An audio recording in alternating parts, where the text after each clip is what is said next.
नमस्कार दोस्तों, शांति विद्या निकेतन में एक बार आपका पुनः स्वागत है।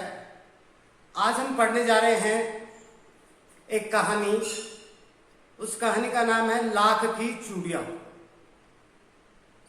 लाख की चूड़ियां आज के इस बदलते हुए परिवेश के अंदर, बदलते हुए युग के अंदर, जहां पर मजदूरों की या कामगारों की जगह मशीनों ने ले ली है, और इस बदलते हुए समय के अंदर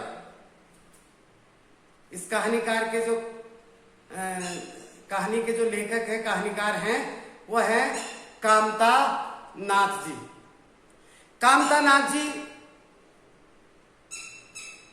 इस आज के बदलते हुए मशीनी युग के अंदर जो प्रभाव हमारे समाज पर पड़ा है, हमारे हस्त उद्योगों पर पड़ा है, उसकी ओर इंगित कर रहे हैं कि समय ने सब कुछ बदल दिया है। पहले लोग किस प्रकार से आपस के अंदर जुड़े हुए रहते थे, हाथों से काम करते थे, लेकिन धीरे धीरे जब हम उन्नति की ओर बढ़ रहे हैं, मशीनी युग हो गया है, तो किस प्रकार हम अपनी जड़ों से दूर हो रहे हैं। लाख की चूड़ियां कहानी के अंदर लाख क्या होता है, सबसे पहले बच्चों आपको जानकारी होनी चाहिए। लाख एक कीट का अपशिष्ट है। जिस प्रकार से रेशम होता है, रेशम का जो कीड़ा होता है वो अपशिष्ट पदार्थ त्यागता है, उससे रेशम बनता है। उसी प्रकार से ये भी एक अपशिष्ट है, कीट का अपशिष्ट है। उससे लाख बनती है, लाख से चूड़ियां और अन्य बहुत सारी चीजें बनती हैं।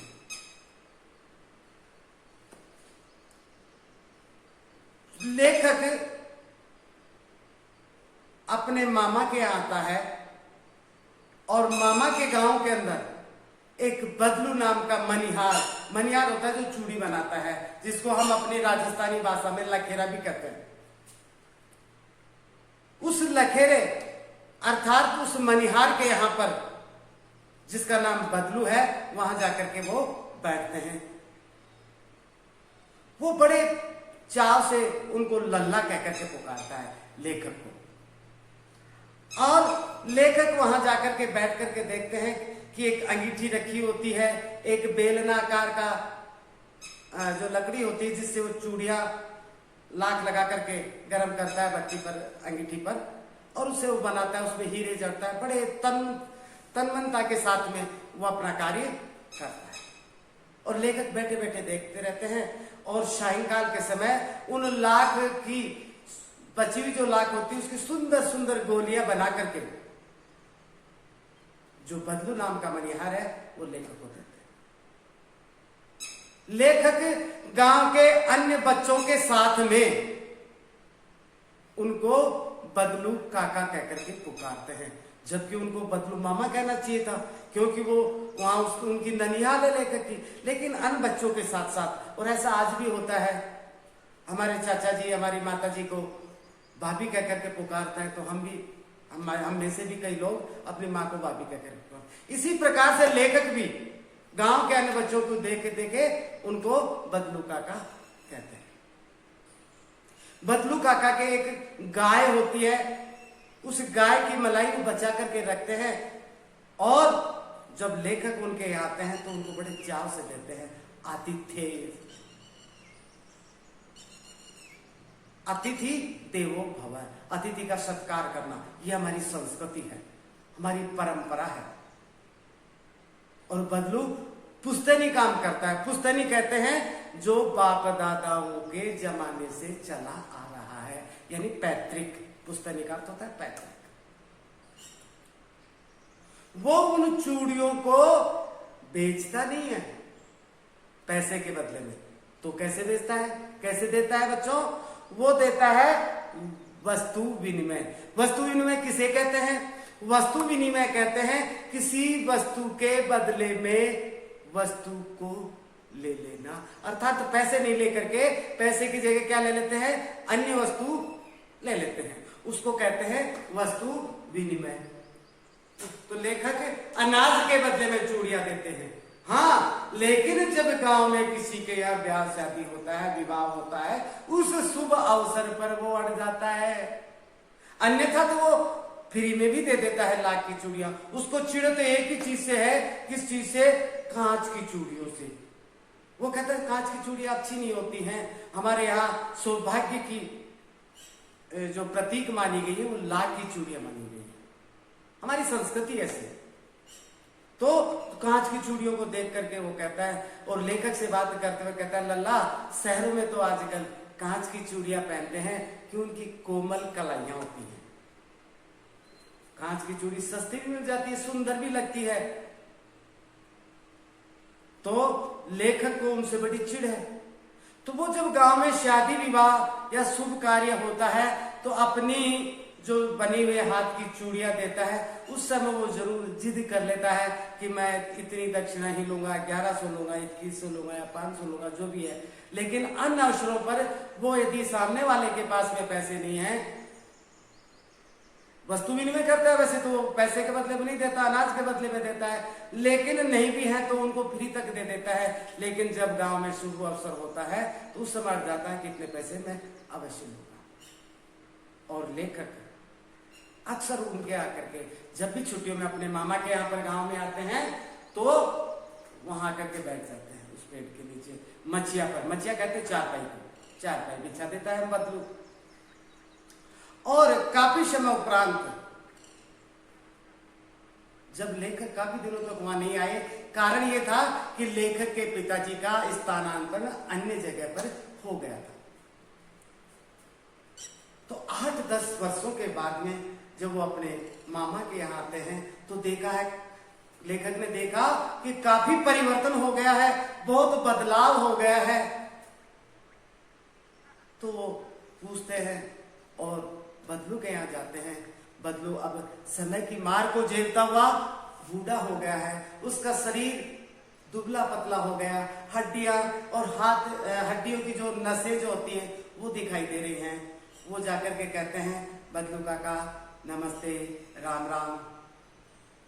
तो बदलू उनको पहचानने की चेष्टा करता है कि ये कौन है। तो लेखक बताते हैं कि लल्ला, हाँ। तो बदलू अपने दिमाग पर जोर डाल करके उनको पहचानता, लल्ला आओ, काफी वर्षों बाद में आए हो। तो लेखक बोलते हैं कि हाँ, मेरा आना नहीं हुआ काका। और जब आसपास निगाहें फैला करके लेखक महोदय देखते हैं तो ना वो चैन पहन है, ना वो लाख की चूड़ियों का जो उन्होंने अस्तुत्योग लगा रखा था वो था। तो बदलू कहते हैं कि बेटा अब वो काम धंधा नहीं रहा, बंद हो गया है। क्यों? कि समय ने अब सब चीजें बदल दी हैं। अब लोग लाख की चूड़ियां नहीं पहनते हैं, मैंने बंद कर दिया है वो काम। लोग कांच की चूड़ियों को पसंद करते हैं। लेखक को जब पुरानी बातें याद आती है तो कहता है, हाँ अपना आम की फसल तो अब की बार अच्छी हुई है ना। तो याद आता है बदलू को भी, कहते हैं अरे बिटिया जरा लल्ला के लिए आम तो लेके आ। और उनकी लड़की जो है एक टोकरी आम की लेकर जाती, कहते इतना नहीं खा पाऊंगा। उन्होंने कहा अच्छे अच्छे सिंदूरी कलर के छांट करके लल्ला को दो, और वो देती है। तो लड़की जब देती है तो उसके हाथ में देखते हैं लेखक महोदय कि लाख की सुंदर रंग बिरंगी चूड़ियां हैं। और बदलू नाम का जो मनिहार है वो उनके मन के भावों को पहचान जाता है, कहता है लल्ला अंतिम यही बचा था, क्योंकि मैंने अब ये काम बंद कर दिया है। अर्थात समय की मार से ये काम बंद हो गया है, अब ये काम नहीं रहा। काफी समय पहले जमींदार के यहां चूड़ी देने गया था, लाख की चूड़ियां, और उन्होंने कहा कि ले ये पैसे पकड़, देना है तो दे, नहीं जा। और इस चीज को लेकर अपने मान स्वाभिमान को हारना नहीं चाहता था। उन्होंने कहा कोई बात नहीं, और वो चूड़ियां लेकर के वापस आ गया। लेखक कहते हैं कि वो हार करके भी नहीं आ रहा, क्योंकि जो बदलू नाम का मनिहार था स्वाभिमानी था, उसने अपने स्वाभिमान से समझौता नहीं किया। इस प्रकार से कामतानाथ जी जो कहना चाहते हैं कि समय परिवर्तनशील होता है, परिवर्तन ही प्रकृति है, बदलाव प्रत्येक चीज में आता है, लेकिन इस बदलाव के अंदर हम अपनी जड़ों को भी भूल जाते हैं, हम अपनी संस्कृति को भी भूल जाते हैं। लेखक महोदय कहना चाहते हैं कि समय के इस बदलाव ने बहुत कुछ बदल दिया है। यह इस कहानी का सारांश है। अब हम आपको बताएंगे इस कहानी के अंदर जो मुख्य शब्दार्थ या जिनको कठिन शब्द कहते हैं वो, जैसे मूंगरी। मूंगरी का अर्थ होता है मुठियादार लकड़ी अर्थात गोल लकड़ी। पैतृक अर्थ होता है अपने पूर्वजों से चला आ रहा। खपत यानी माल की बिक्री, वस्तु विनिमय। जैसा कि मैंने पहले भी बताया है, किसी वस्तु के बदले में वस्तु लेना, पैसे नहीं लेकर के किसी वस्तु के बदले में वस्तु लेना क्या कहलाता है? वस्तु विनिमय। अब आती कसर। कसर का अर्थ होता है घाटा पूरा करना। नाजुक आपको पता ही है, नाजुक यानी कोमल। तो इस पाठ में आज इतना ही, बाकी कल इसमें और आपको कुछ चीजें बताई जाएंगी। धन्यवाद।